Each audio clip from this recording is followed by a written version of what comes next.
What is up, NFL fans? Welcome back to another episode of The Way We See It. I'm Jeff Hartman, joined by Wesley Coleman, the ever-prepared Wesley Coleman. What's up, Wesley? How are you? Good. Brain's fried. I've been studying all day for this show. Ready to go. In between my mock drafts. Yes. Mock it up, baby. There you go. I love it. So what we're talking about on this podcast are the proposed NFL rule changes. And it's not just the rule changes, but also the bylaw proposals. And that sounds like, oh my gosh, this is going to be a really boring podcast. Trust me, there's some meat on this bone. Let's start off, though. We're going to go, there's 3 rule change proposals, one of which we don't have to talk about a lot because we've talked about it already on the podcast. But let's start at the top. This is by the Detroit Lions. So this is the team that has said, we want this rule change. This is a proposal that's going to go in front of the competition committee. They amend Rule 8, Section 4 to eliminate an automatic first down as a penalty imposed for defensive holding and illegal contact. Now, just so you remember, in case anyone's out there listening, like, well, what are you talking about? Any defensive player that gets called for holding or illegal contact is a 5-yard penalty and an automatic first down. Detroit saying, we want to eliminate the automatic first down. Still be penalty yardage, but no longer an automatic first down. Wesley, what are your thoughts on that? I'm with it. I think that it's way too easy, but it's just unfair. You get yourself into like a 3rd and 17, 3rd and 25 situation, and then somebody has a different angle, somebody gets touched in the wrong spot and and then all of a sudden it's a first down. Yeah. But I'm sorry, if it's 3rd and 17 and there's a 5-yard penalty, that's not a first down. Yeah. Well, the counter to this argument, and I agree with you 100%, by the way, but the counter to this argument is, well, then defenders are just going to maul people. It's going to go back to almost like Mel Blount style defensive back work. If you don't know who Mel Blount is, go research the 70s Steelers, but still he's in the Hall of Fame, by the way. What do you say to people that might suggest that, Wesley? Yeah, I mean, I think that they're probably thinking about overall, not that specifically. There's a reason it's these 2 penalties. We're not talking about pass interference. If somebody's 42 yards down field and gets tackled, it's still a 42-yard penalty and a first down, like at the placement of the ball. That we're talking about holding, which is mean the ball is not in the air on the way to the receiver, or illegal contact, which again is not the ball in the air on the way to the receiver. This doesn't have anything to do with pass interference, where you are attempting to throw the ball to somebody past the sticks or whatever. And so, and I agree with not changing that one. I've thought about, I do like the college rule sometimes that it's like 15 yards and a first down for pass interference. And I would be a fan of that in the NFL too. I don't think you should ever get 50 yards on a 50-yard penalty. But like you said, then why not just maul somebody every single time? What if there's a happy median? You said defensive holding is just a 10-yard penalty. So offensive holding is a 10-yard penalty. Defensive holding, 10-yard penalty, not an automatic first down. So if it's 3rd and 17, you get called for holding. If it's a spot foul, where does it occur? 10 yards from there, most of the time it's going to be a first down. What are your thoughts on that? I'm going to go the other way. I think offensive holding should be a 5-yard penalty. Oh, so you want to meet on the offensive side? Then? Yeah, I don't want you getting lots of yards out of something that holding happens on every single play right in the NFL. And so just when you decide to call it, it's 10 yards is a lot for me. So I think that there'll be less complaining about why wasn't holding called if it's only a 5-yard penalty. I think it would be more even on both sides. So no, I would not want defensive holding to be 10 yards. I'd want offensive holding to be 5. Fair. Do you think, before we move on to the second proposal, do you think that automatic first downs are given out too much and should be relegated to things like personal fouls? So whether it's a face mask, whether it's, it could be the taunting rule that is now a thing. Do you think that automatic first downs should be kind of restricted to those significant penalties, roughing the passer being another one? Or do you think that there still should be those automatic first down calls? Well, I will say I pulled the stats, and if we got rid of the automatic first down, that's the Chiefs get 53% of them out of the entire NFL. Okay, I made that up. But if we would just eliminate the ones of the Chiefs, it would get rid of half of them. Man, I'm in favor of them getting calls correct, and I would err into that stuff with the chips in the ball, and is it really a first down? And I think we have gone way too far with the quarterback stuff. I like touching your helmet, barely touching your helmet is not a freaking penalty. And once you tuck the ball and you run past the line of scrimmage, you're a running back now. You are not a quarterback. And I don't give a crap if you want to slide or dive or whatever. You're a running back. And you have now taken on the risk of being a football player, not a quarterback princess. So I there's some of those. So yeah, a lot of automatic first downs. I don't want to put us in an area where people start going, oh, it's smart to automatically just tackle this person here or just wipe them out. Or, Sure. And I think we're getting there with the quarterback stuff. Like if you're going to get a penalty anyway, light them up. Yeah. I mean, at this point, I mean, I can't avoid touching you, and any type of touching you in above your waist is going to be a penalty. I might as well run through you. And so, yeah, yes, I would err away from more automatic first down penalties for sure. What about you? Like, where do you kind of lean on? I just don't want games to get impacted by plays that isn't a completed pass or isn't someone breaking a tackle. I want that to be the game. Yeah, no, I get it. And I was going to wrap all these up with, do you think this will actually be changed? And I don't think it will, because I think if you change this from an automatic first down, holding legal contact, I think it's a slippery slope. You start opening up these other doors of what we're talking about. Okay, should there be automatic first downs for other penalties, or should we not have them for other penalties? And what does that look like? I think the NFL is probably going to say, we're just going to leave it as is. The competition committee will probably stand up and say that we need this because it's an offensive league and it's a passing league, and we don't want defenders jamming players like that and doing all that stuff. I don't think this gets changed for that reason. What about you? What do you think? Yeah, so there's two sides of that. One is we should make these rules because the game so much favors the offensive players. Right. That's on purpose because they want more points and they want it to be more exciting. So I think the average fan would probably want this rule. Yeah. But I think if it happened, the NFL is going to be so scared of it killing any of the offensive momentum that's been building the last few years. So I don't know. I think it's going to be close. I'm gonna vote. I think that it goes in. I think it's one of the closer guarded ones though. Okay. But I think once we get to real stats about how many plays are we talking about, it's not as many as you think. Those That's two right. penalties. All right. Now, the next one, I don't want to spend a lot of time on this because we have talked about this on this podcast. Actually, it was not the way we see it. It was actually our preview podcast during the season. But this is from the Green Bay Packers, and this amends Rule 12, Section 1 to prohibit an offensive player from pushing a teammate who was lined up directly behind the snapper and received the snap immediately at the snap. So, in other words, they're trying to get rid of the tush push. Am I wrong that there was like 4 other teams that also proposed? I think, didn't I hear that the Cowboys are supporting this? And I thought I was heard up to 6 teams have. Maybe they're supporting it and they're putting their vocal support behind it, but it was the Green Bay Packers who stood up and said, you know what, we're going to say it. Everyone's thinking it, but we're going to say it. Can we get this thing made illegal? Have you changed your take since when we talked about this during the season? I mean, I don't like the tush push. In theory, for that it slows down, runs the game, and just kind of, but I'm not sure if it should be outlawed because it's just I'm better at something than you. It's just that's like if tomorrow some guy comes out and becomes a tight end who's 7'3" but just happens to be able to run better than any 7'3" person. Do we make a rule that nobody over 6'8" can play football? Because he can just catch the ball that nobody else can jump up and get. I mean, they have built their team, the Eagles. If we're talking about the Eagles, they have built their team around this advantage of they have a running back playing quarterback, and he can get lower and drive his legs better than you. There are some boring things to it. I think some of the rules around it, as far as I've told you before about jumping the snap, I don't need that to be an automatic touchdown or anything. But where did you land on this? Have you thought about it any more?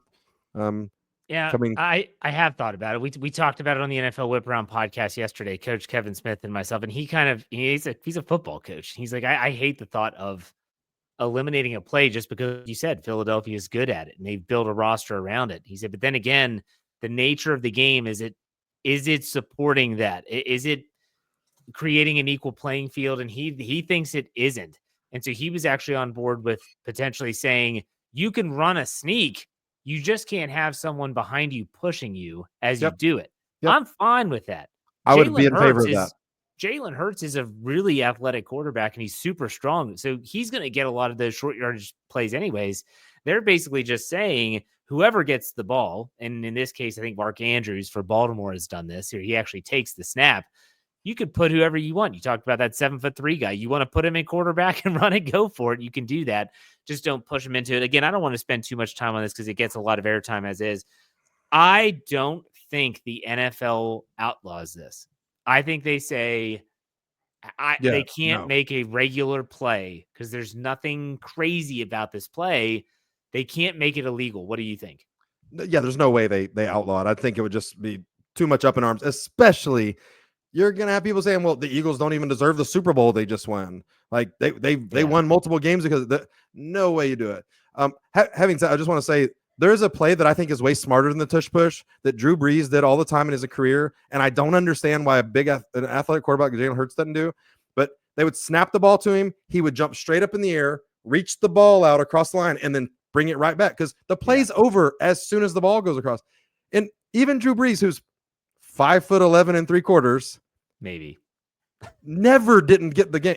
And he not the most athletic. Like, I mean, he was a decent jumper. He's dunked on a goalpost before, but like even him, like that was an easy play for him. And he just snapped, jumped up in the air, reached the ball across and tucked it back.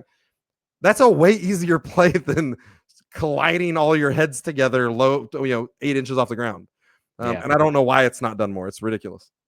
So we'll see what the NFL does there. You think that they don't change no it, way. correct? No way. Okay. They can't do it. All right. Let's go to the final. This is the final rule proposal change. It's by the Philadelphia Eagles. It amends Rule 16, Section 1 to align the postseason and regular season overtime rules by granting both teams an opportunity to possess the ball regardless of the outcome of the first possession. This is subject to a 15-minute overtime period in the regular season. So in other words, they're taking the playoff format, 15-minute period. Both teams are guaranteed a possession no matter what happens on that first drive. They want that to go into the regular season. Wesley, this is an interesting one. What do you think? I can't get there. I think that we've changed this overtime rule.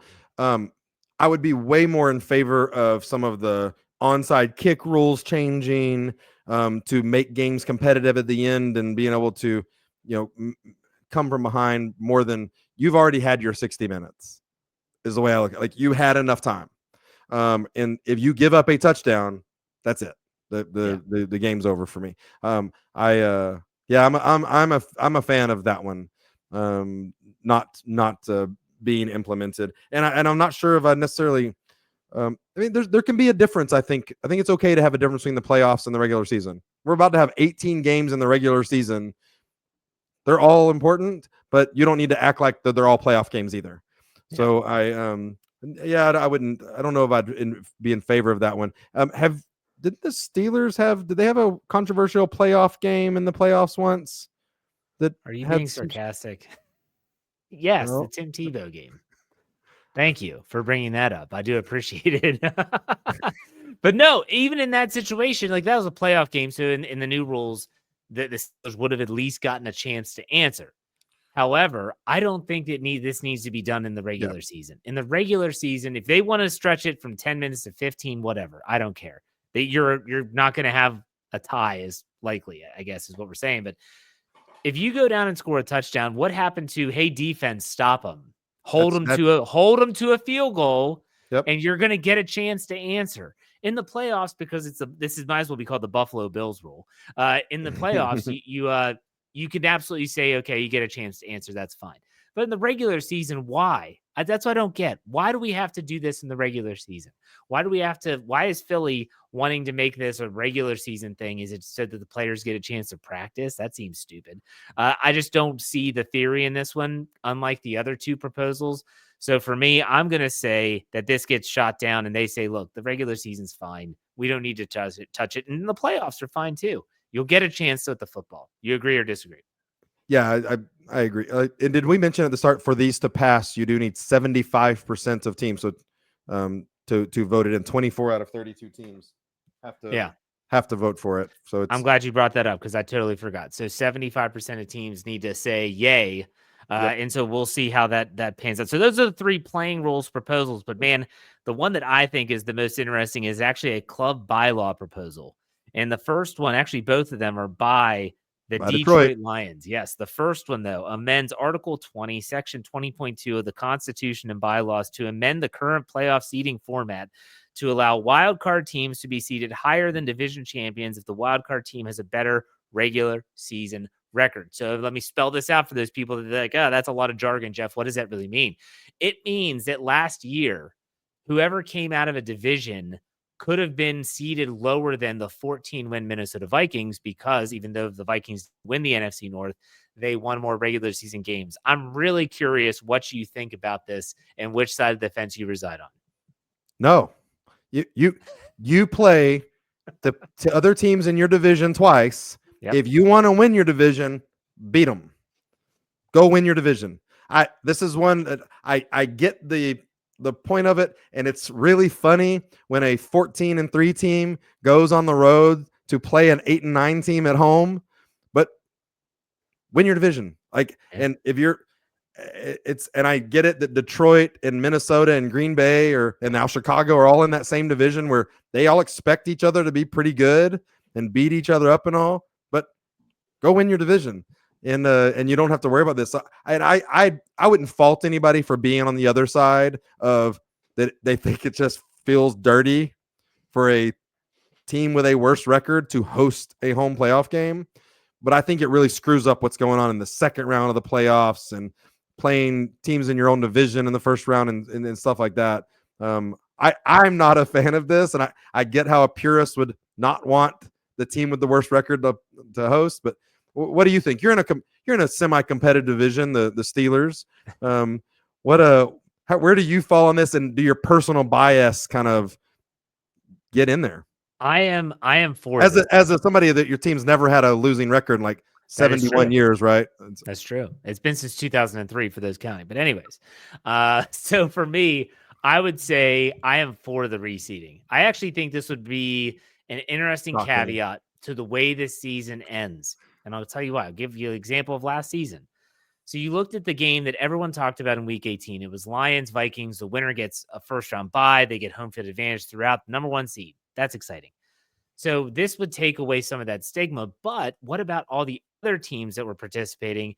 I look at the Philadelphia Eagles. The Philadelphia Eagles rested Saquon Barkley, Jalen Hurts, A.J. Brown. Why? They locked up their seed. There's nothing for them to gain or lose. If they didn't lock it up because their division wouldn't guarantee them that seed, now all of a sudden they'd have to play. And they'd have to try and win that game in week 18 because if it comes down to reseeding. Now, I think that there's people, Brian Davis on the Steel Curtain Network, we had this debate on a podcast. He said it cheapens a division title. And my response to that is something Kevin Smith said on the whip round. He said, you know what? It gets you into the playoffs. You win your division, you're guaranteed a playoff spot. Other than that, that doesn't mean that you're going to guarantee to host a game. The best records will host the game. I agree with that. I side with let's reseed it. Let's see what it looks like. When the Steelers are in the offseason drafting or signing players, are you sitting there thinking, what's your first thing? Is, how's that guy going to match up with the Eagles in the playoffs or the Super Bowl? Or are you thinking, okay, we're going to have to do this against the Bengals. We're going to have to do this against the Ravens with that guy. You build your team to win your division first.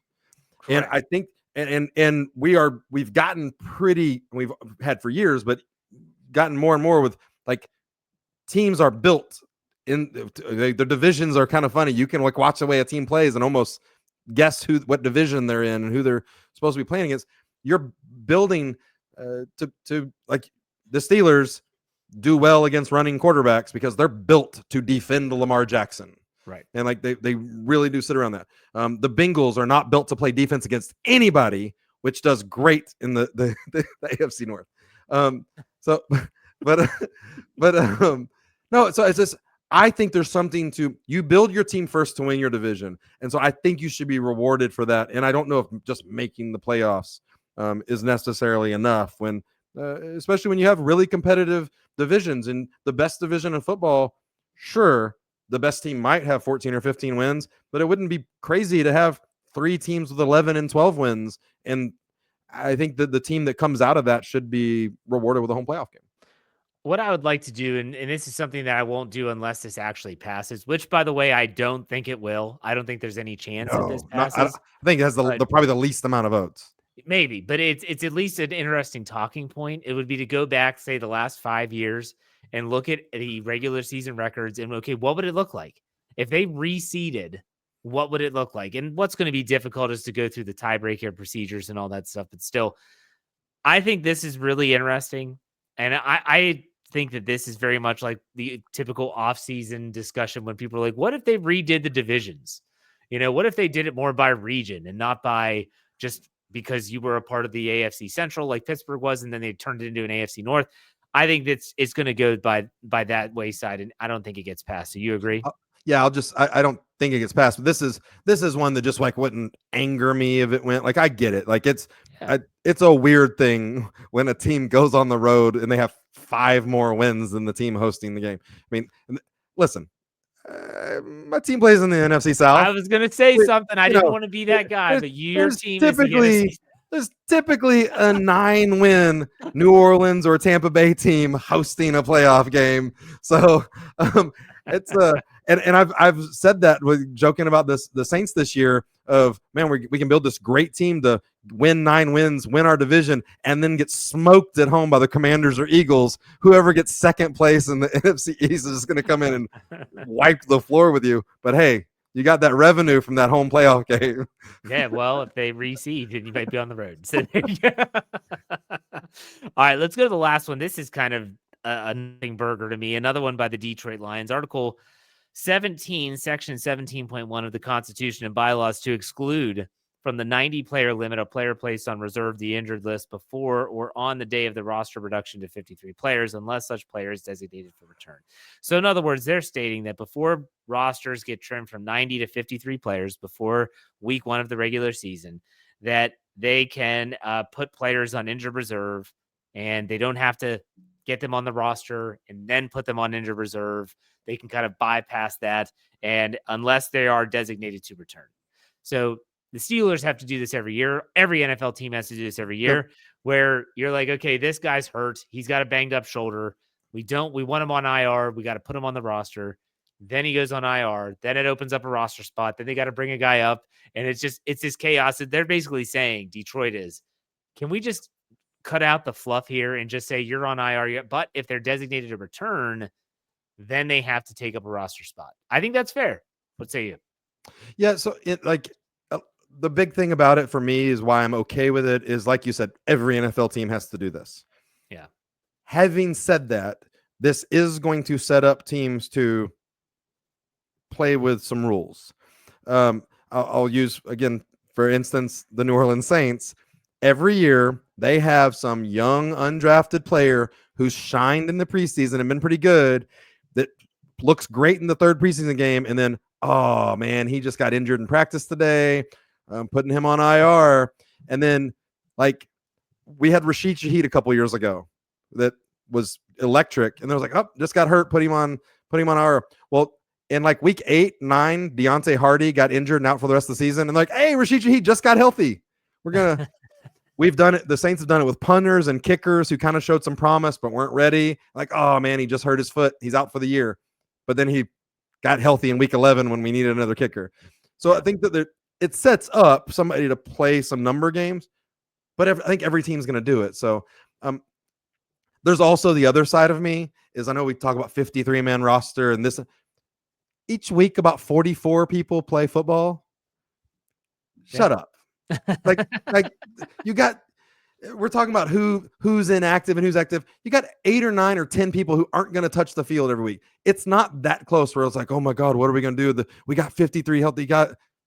Settle down. Like there's a lot of people that don't play football that sit on the sideline ready to play football every week.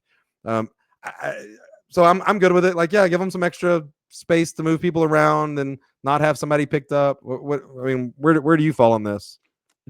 When the NFL teams only had two players that could be listed as eligible to return from IR, this was a big deal. Was so dumb. Now I think it's 8. So Yep. when you have 8 players that go on IR that are eligible to come off, this doesn't really mean as much anymore. Because now, like you mentioned, that player that might be a little banged up, you put them on IR, they have to potentially designate that player as a player who could return that season. When they place him on the reserve list, I think this is a no-brainer. I think the NFL should say, yes, let's do this. Because I look at a player like, give an example, Logan Lee, who was a 6th-round draft pick for the Steelers, played from Iowa, defensive lineman for the Steelers last year. He got hurt. Yeah, exactly. He got hurt, shoulder injury, and they put him on IR. He spent the entire season on IR. They get to the end of the year, and all of a sudden, they have like 3 or 4 of these designated returns that they can use. All right, last week, here, you're designated to return. We're starting your 21-day window. And he got to practice for like a week just to get some experience. It doesn't mean anything anymore. So just put Logan Lee on IR without having to take up a roster spot on cutdown day. And I think it's a lot easier. Well, and I don't care about the 21-day window. That's a stupid thing. Like, if I want healthy football players to play football, and I want them to wait until they're healthy to come back. And like this whole, are they on IR for 2 or 3 or 4 weeks or 8 weeks? Like, just if they're hurt, let them sit off to the side and get healthy. And when they're healthy, let's let them play football. Now, if you try to do some weird, I don't think you should be allowed to do some weird game of, oh no, they're still really hurt on Saturday night. And then Sunday morning, like, oh, they're playing, fooled you. I don't think you should do that. I think you need to, name by Thursday who's going to be active or Friday or something like that. But I mean, I want healthy people to play football. I want the best football players for the team to be playing football. And there's just too many weird like stipulations are putting on if you can come back and if you can't. If you know what, if you happen to have bad luck and 16 of your players get hurt, but they only have a 3-week injury, all 16 should be able to play later in the year. Like, yeah. It makes sense. I mean, like I said, when they only had 2 players that were allowed to come back off IR, you were like, shoot.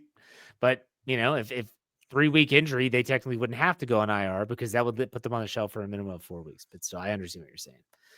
So we'll see. I don't know if that'll get changed or not. That'll be an interesting one to see. But other than that, Wesley, man, anything else you want to discuss before we call it a show? Well, were you bringing? I couldn't tell. Were you confirming or denying? Have the Steelers reached out to Tim Tebow about being their quarterback next year? I heard that he transitioned to tight end. But it's still an option. It's anything happens with that. You don't know. No, I'm good, man. You got anything going on? How's the golf looking? Hey, you mean my game or the PGA Tour? Not your game. Hey, my game was okay.